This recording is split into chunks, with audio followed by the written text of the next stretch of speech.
I am the Tofu Golem. Please enjoy the video. In this video, I will explain how to make fermented foods with probiotics. First, understand that fermentation is a natural process where microorganisms convert carbohydrates into acids, gases, or alcohol. This not only preserves food, but also creates beneficial probiotics, which are great for your gut health. We'll focus on simple methods you can easily do at home. To begin, gather your essential tools.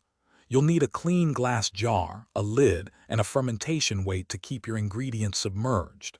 For ingredients, select fresh, high-quality produce like cabbage for sauerkraut, and ensure your water is non-chlorinated.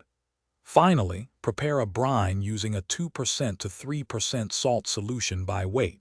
This is key for safe fermentation. Now let's get to the process. First, prepare your chosen vegetables, perhaps shredding cabbage or slicing cucumbers. Pack them tightly into your clean glass jar, leaving about 1 inch of head space.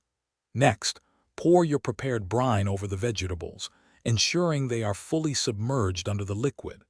Use your fermentation weight to keep everything down, then seal the jar and let it ferment at room temperature for several days.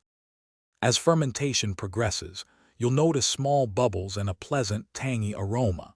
Taste your ferment after a few days. When it reaches your desired sourness, it's ready. Transfer the jar to your refrigerator, where it will slow down fermentation and keep for several weeks. Remember to check the description for a link to Darn Tough socks and other great deals. Enjoy your homemade, probiotic-rich foods. Thanks for watching.